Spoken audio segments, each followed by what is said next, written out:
Jadi menentukan hari itu boleh sebelum pernikahan, bulannya atau tahunnya, dan kapan walimahannya, itu boleh, ya. Akan tetapi jamaah rahimani wa rahimakumullah, jangan sampai ada keyakinan bahwa walimahan itu mesti dilakukan pada hari-hari khusus, ya. Kenapa? Karena mereka meyakini kalau ada hari yang sial. Makanya mereka itu kebanyakan dari kita itu kalau misalnya mau pesta mendatangi seorang ustadz. Datangi ustadz, kira-kira ini tanggal berapa yang baik, ya. Saya sendiri pun sering datangi, Pak. Sering datangi. Orang minta tanggal yang baik, bulan cantik yang baik, tahun yang baik. Tapi saya jawab Bapak Ibu sekalian, setiap tahun, hari dan bulan itu semuanya baik. Tidak ada yang buruk. Jangan ada kita meyakini seperti sekarang ini kita berada di bulan Safar. Bapak boleh tengok bulan Safar sekarang ini, siapa yang melakukan pesta? Gak dapat undangan kita. Ini kan bulan Safar nih. Kenapa, Pak? Karena mereka meyakini tidak boleh melakukan pernikahan di bulan Safar, tidak boleh melakukan perjalanan di bulan Safar. Makanya bulan Safar habis Muharram itu tidak pernah dapat undangan. Sampai sekarang ini belum ada dapat undangan. Kosong, ya, kosong bulan Safar. Mereka usahakan full di bulan Muharram, bulan Safar kosong. Kenapa, Pak? Karena mereka menganggap tidak boleh melakukan pernikahan di bulan Safar. Kenapa? Karena bulan Safar itu dianggap bulan sial. Semua bulan itu baik, tidak ada yang tak baik. Allah yang menciptakan bulan, Allah yang menciptakan hari, Allah yang menciptakan jam, semuanya barokah. Kalau kita meyakini, ya, kita yakini ada satu hari atau bulan yang tak baik, berarti otomatis Bapak Ibu sekalian, ya, kita menghina Allah. Makanya Nabi SAW berfirman dalam hadis yang sahih, la tasubbu dihr, janganlah kalian mencela zaman, karena sesungguhnya akulah yang menciptakan zaman tadi. Jadi jangan kita katakan hari ini sial kali, tak boleh. Allah ciptakan Jumat, Senin, Selasa, Rabu, semuanya Allah ciptakan. Tidak ada hari ataupun bulan yang sial. Itu mesti diyakinkan, Pak. Yang kedua, Bapak Ibu sekalian, yang dibolehkan dalam acara walimatul urus itu berhias. Jadi boleh pengantin laki-laki maupun pengantin perempuan itu berhias, ya, berhias. Kenapa? Karena asal segala bentuk perkara itu dibolehkan selama tidak ada dalil yang mengharamkannya.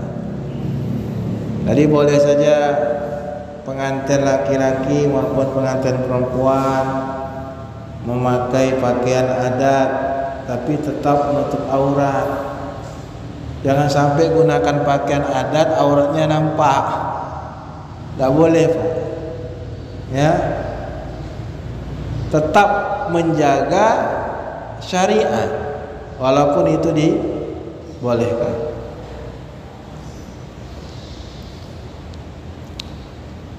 Kemudian yang selanjutnya yang dibolehkan di dalam syariat, ya,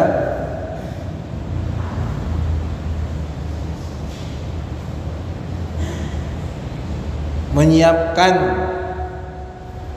petugas-petugas untuk menjamu orang-orang yang sudah tua atau orang yang butuh pendampingan ketika datang. Boleh, ya, ada menyambut tamu, ada yang semisalnya, maka itu diperbolehkan. Ya, dan dibolehkan juga foto bersama pengantin selama tidak berlebihan. Ya, tidak berlebihan, tidak mengumbar aurat, sekedar dipoto saja, tidak ada masalah. Ya. Kemudian yang keenam yang dibolehkan juga yaitu sungkeman. Apa namanya? Sungkeman. Sungkeman itu boleh, tapi jangan sampai sujud, Pak. Kita hanya sujud hanya kepada Allah Subhanahu wa taala. Kalau salam cium tangan, kemudian cium kepala, pegang kakinya, selama niatnya itu adalah memuliakan orang tua, nggak ada masalah. Yang dilarang itu kita ruku, sujud, bentuk apapun yang mendekatkan itu kepada selain Allah, maka itu tidak diperbolehkan.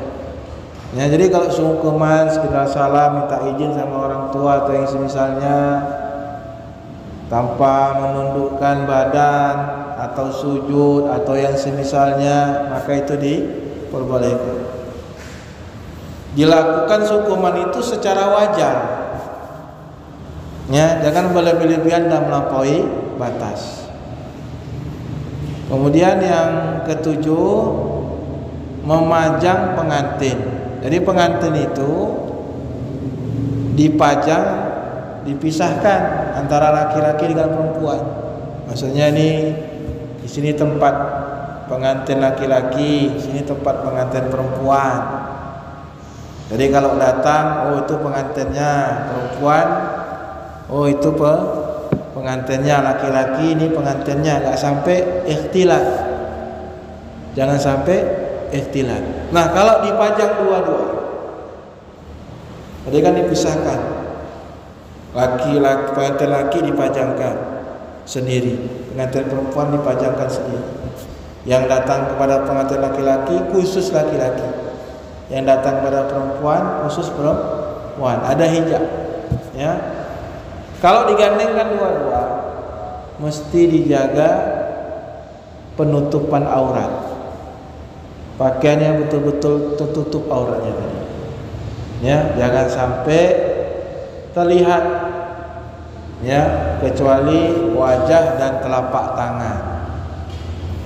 Ya, itu Pak.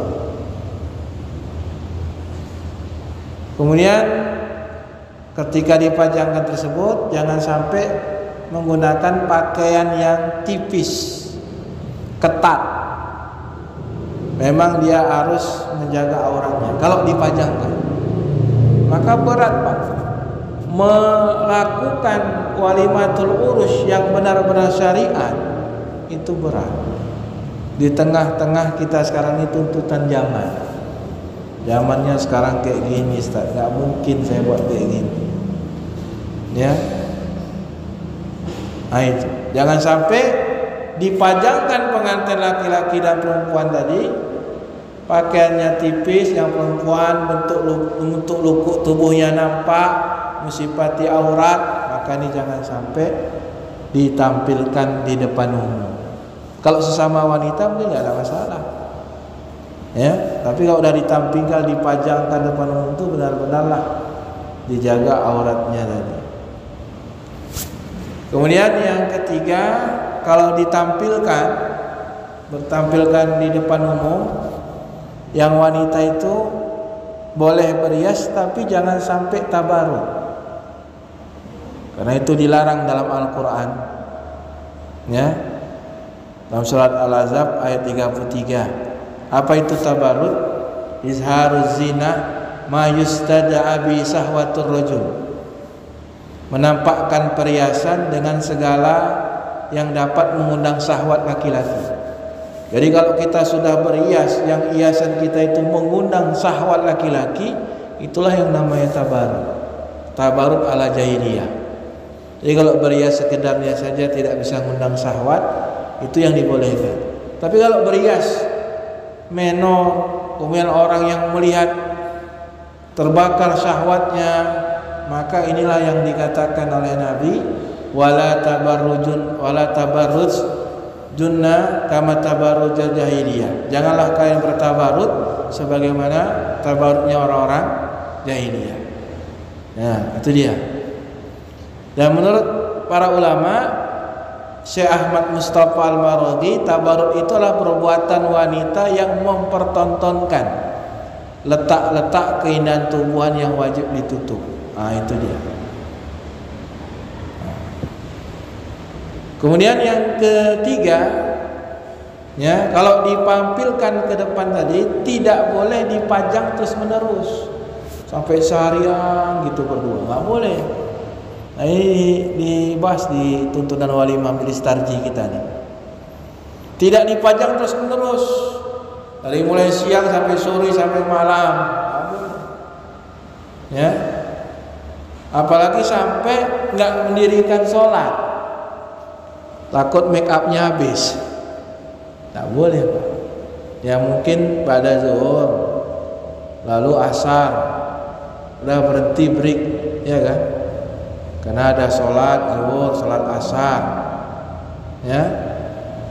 Kemudian yang kelima yang jarang, seusia-ianya ditemani oleh mahramnya, baik orang tua atau yang lainnya. Nah, ini betul-betul syariat ini. Tuntunan walimah yang betul-betul syariat. Jadi wanita itu, mempelai pria wanita tadi tidak dibiarkan sendiri, tetap ada mahramnya, ditemani, ya. Nah, ini perkara-perkara yang dibolehkan. Kemudian hal-hal yang dituntunkan bagi tamu undangan. Kalau tadi pengantinnya, acara walimahnya, sekarang yang dituntun bagi kita yang dapat undangan. Jadi hukum menghadiri undangan itu, ibu-ibu sekalian, mayoritas ulama berpendapat bahwa menghadiri undangan hukumnya adalah wajib. Hukumnya wajib. Sebagaimana Rasulullah SAW bersabda, "Idza du'iya ahadukum ila walimati falyatiha." Ini dalilnya. Apabila kalian diundang menghadiri walimah, maka hendaklah menghadirinya. Ini dalil para ulama mengatakan hukum walimah itu wajib. Dan banyak riwayat Imam Muslim, idza da'a ahadukum akhahu falyujib ursan kana nahwahu. Apabila seseorang dari kalian mengundang saudaranya, diundang saudaranya, maka penuhilah, baik itu walimatil urus ataupun yang lainnya. Ya. Bahkan Nabi pernah memerintahkan sahabat Nabi tetap datang di undangan walimah tadi walaupun sedang berpuasa. Ini dia. Jadi kebanyakan kita disebutkan dalam sebuah hadis riwayat Imam Muslim, idza du'iya ahadukum falyujib fa in kana shaiman falyusil wa in kana muftiran falyat'am. Ini dalil, Pak. Apabila salah seorang dari kalian diundang, maka penuhilah. Dan apabila ia sedang berpuasa, maka teruslah berpuasa. Dan apabila sedang tidak berpuasa, maka makanlah. Jadi orang yang berpuasa kalau diundang walimahan datang, tapi jangan makan. Jangan makan. Karena Rasul suruh undang yang berpuasa datang, kata Nabi. Kalau dia berpuasa, teruskan puasanya. Kalau dia tak berpuasa, makanlah. Itu kata Nabi. Dalam hadis riwayat Imam Muslim, Abu Daud dan Imam Tirmizi. Jadi yang hadir itu bukan yang wajib itu bukan makan makanan walimah. Yang wajib itu kita hadir. Hadir, doakan pengantin, mempelai, semoga dapat berkah, sudah. Kita doakan. Kalau kita mau kasih hadiah, kasih hadiah. Kalau enggak kasih hadiah ya enggak apa-apa, ya kan. Nah, itu dia. Kemudian yang kedua, menghadiri undangan tepat waktu. Undangan itu datang tepat waktu. Habis zuhur datang habis zuhur. Kenapa Pak mesti tepat waktu? Karena supaya tidak merepotkan orang yang mengadakan pesta ini tadi. Ya. Biasanya undangan ba'da zuhur jam 2 ya kita datang. Jangan datang jam 11. Karena kecuali diundang jam 11. Karena jam 11 itu mungkin lagi repot, lagi menerima tamu, mempelai ya kan, banyak. Jadi berdesak-desakan nggak baik juga, repot soal hajat tadi. Ya kalau kita nggak diundang jam segitu ya kita datang sesuai dengan undangan. Makan siang datang pukul 02, datang kita pukul 02. Atau datang di bawah itu, pokoknya datang tepat waktu. Kemudian yang ketiga, menyumbang atau membawa kado. Nah, ini menyumbang ini pada prinsipnya dibolehkan, karena tersebut merupakan cara bermuamalah kita dengan masyarakat. Namun nggak dijadikan wajib. Jangan sampai diwajibkan Pak. Tapi nggak jadi wajib macam mana ya? Kalau kita datang terus nggak ngasih kado atau hadiah, kayak mana perasaan orang? Ya kan? Ini dah jadi wajib. Masyarakat menganggap itu wajib. Nah kalau pas yang diundang tidak punya duit, memang nggak ada duit sama sekali, dia nggak datang ke undangan tersebut. Ya kan? Kenapa? Karena sudah berpandangan hukumnya wajib. Padahal memberikan kado, memberikan hadiah, memberikan amplop itu hukumnya mubah saja, nggak sampai derajat wajib. Kalau lagi ada kita kasih, kalau nggak ada ya. Tapi kita nggak sampai hati. Makanya bapak-bapak, kenapa selalu dibuka celengan pesta itu selalu ada amplop kosong? Tak pernah nggak ada. Ada 5, ada 3, ada 10. Itu bukan lupa Pak. Bukan lupa ya. Itu memang sengaja dimasukkan amplop kosong tadi. Uangnya memang nggak ada. Dia kalau nggak datang kawannya mau dikasih uang nggak ada. Ya maka tetap aja ada amplop kosong itu. Ya. Tetap aja. Kenapa? Karena ada orang yang kita undang pas dia nggak ada rezeki, uangnya habis. Jadi mensiasati supaya nggak jadi malu, tetap dimasukkannya, tapi kosong. Bukan sengaja, bukan lupa tuh Pak, itu sengaja supaya dia menjaga muka itu. Tapi kalau nggak hadir, kalau dia nggak hadir, sementara yang pesta itu saudaranya, atau sementara yang pesta itu tetangga sebelahnya, bagaimana nggak ada? Nah itu Pak. Namun yang baik itu kan kita mendoakan, berikan kepada rezeki, kita kasih, kalau enggak ya sama. Ya. Kemudian yang keempat, kita mendoakan pengantin. Jadi kita bertemu dengan pengantin tadi, kita salami, yang laki-laki, yang perempuan jangan disalami. Itu bukan mahram kita. Yang laki-laki kita salami, kita doakan.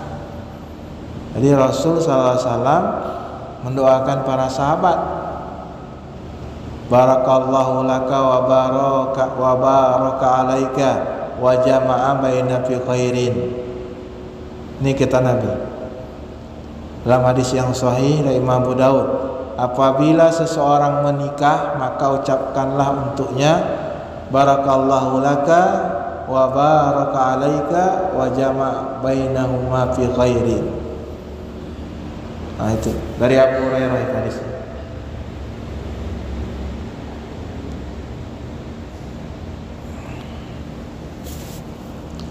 Kemudian yang kelima, Bapak sekalian, makan dan minum dengan duduk.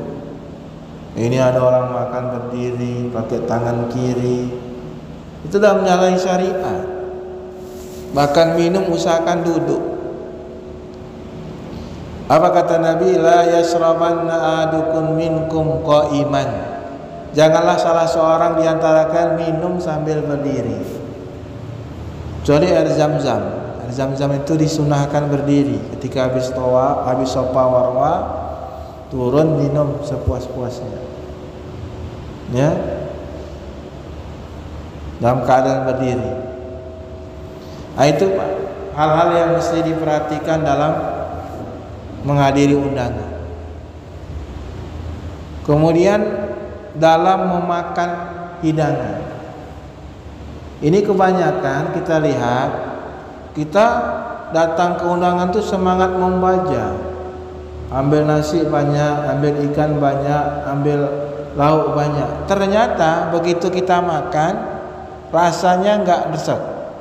Sehingga makanan itu tersisa. Ini paling banyak. Paling banyak. Minum aqua gitu juga, minum separuh tinggal. Minum separuh tinggal. Itu paling banyak. Minuman enggak habis, makanan enggak habis. Ini haram, Pak. Haram. Kita makan sesuai porsi kita aja. Kalau kita udah makan jangan ambil banyak. Sedang. Dan paling banyak nasi dibuang ketika pesta itu. Air aqua gitu juga. Kalau dituang di gelas aqua gelas itu mungkin setengah drum ada airnya. Ya, ini kita perhatikan ketika kita hadir undangan tadi. Ambil secukupnya sesuai dengan kebutuhan kita. Ya, jangan banyak-banyak enggak habis. Airnya dibuang. Kemudian yang pembahasan selanjutnya Bapak Ibu sekalian, sebelum kita akhiri, hal-hal yang perlu diperhatikan dalam masalah walimah. Yang pertama, pembiayaan walimah pada asalnya merupakan tanggung jawab pihak laki-laki. Asalnya dia yang nanggung uang pestanya, uang apanya yang nanggung. Namun jika meminta bantuan pihak perempuan atau pihak perempuan bersedia untuk membiayai walimah, maka hal itu diperkenankan. Mungkin dari lakinya 10, dari perempuannya 10, boleh, tidak ada masalah. Walaupun pada asalnya itu kewajiban pihak laki-laki. Ya. Yang kedua, walimah itu tidak boleh diniatkan balik modal. Ini bahaya kali. Ya, nggak boleh diniatkan untuk mencari keuntungan.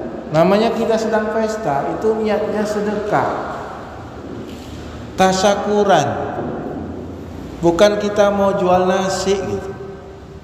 Ya, nggak boleh ada niat pesta balik modal. Ya, nggak boleh demikian. Ya, jangan sampai niatnya demikian. Memang niatnya kita mau kasih makan orang, tasyakuran. Kalau orang memberikan hadiah kan nggak salah kita terima.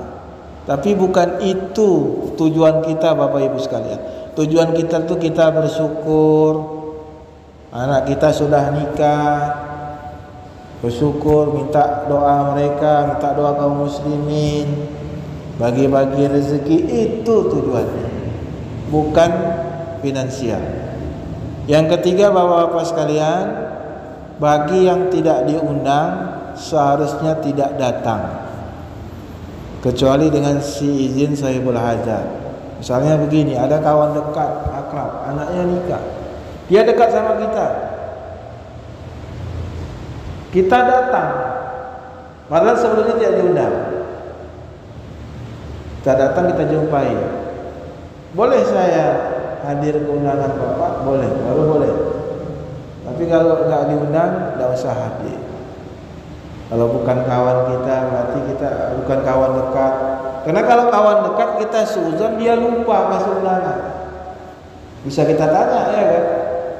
Tapi kalau kawan yang jauh, nggak kenal, kalau nggak dapat undangan jangan hadir. nggak boleh. Ya. Kemudian Bapak sekalian, yang terakhir hal-hal yang dilarang dalam walimah. Yang pertama, menentukan hari dan pasaran yang baik dan nggak baik. Ini yang sudah saya katakan tadi. Hari ini nggak baik, bulan ini nggak baik. Hari ini nggak baik, bulan ini nggak baik. Yang kedua, nginjak telur. Nginjak telur itu keyakinannya apa itu, Pak? Nginjak telur. Telur itu diinjak. Ada nggak nginjak telur? Ya, ada keyakinan itu nggak boleh. Yang ketiga, standing party, makan minum sambil berdiri. Makan berdiri, minum berdiri. Yang keempat, mandi kembang. Nah, itu tak boleh. Mandi kembang.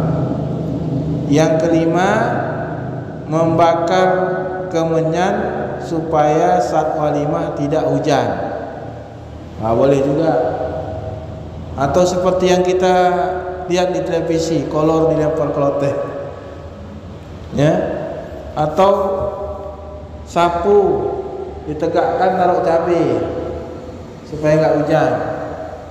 Atau manggil pawang hujan. Itu juga enggak boleh, Pak. Ya. Pawang hujan, pawang pesta supaya enggak ada apa-apa pestanya. Itu enggak boleh. Kemudian yang keenam, yang terakhir, memakai pakaian yang ketat hingga menampakkan lekuk tubuh dan juga transparan. Ada orang-orang yang pakai baju memang luar biasa, nampak dadanya itu. Pakai mahkota, nampak rambutnya. Itu tak boleh lah, karena itu menampakkan aurat. Jadi bapak-bapak, ini saja yang bisa saya sampaikan dalam pertemuan kita kali ini tentang masalah walimatul urus. Ya. Sebelum kita akhiri, kita simpulkan dulu secara ringkas. Jadi yang pertama, hal-hal yang dituntunkan dalam menyelenggarakan walimah. Pertama yang kita bahas, mempercepat penyelenggaraan walimah. Jangan lambat-lambat. Kalau bisa segera, jangan berlambat-lambat. Kemudian menyelenggarakan walimah sesuai dengan kemampuan. Jangan sampai utang-utang. Ya kan? Mewah. Kita tidak sanggup. Ya, pukulan pesta itu sampai mewah. Kita lakukan sesuai dengan kemampuan kita. Kemudian yang ketiga, menghidangkan makanan dan minum yang baik. Yang keempat, mengundang orang-orang soleh, terutama karib kerabat. Menghormati tamu undangan, tidak bermegah-megah dan berlebih-lebihan. Ini dia sebelumnya yang kita bahas. Ditambah tentang apa yang kita sebutkan tadi, maka insyaallah tuntunan walimahan menurut Al-Quran dan Sunnah ini alhamdulillah bisa diselesaikan. Mudah-mudahan menjadi acuan kita semuanya ketika kita mengadakan walimatul urus. Ya. Mungkin sebelum kita akhiri, Bapak Ibu sekalian, mungkin ada yang bertanya, silahkan ditanyakan.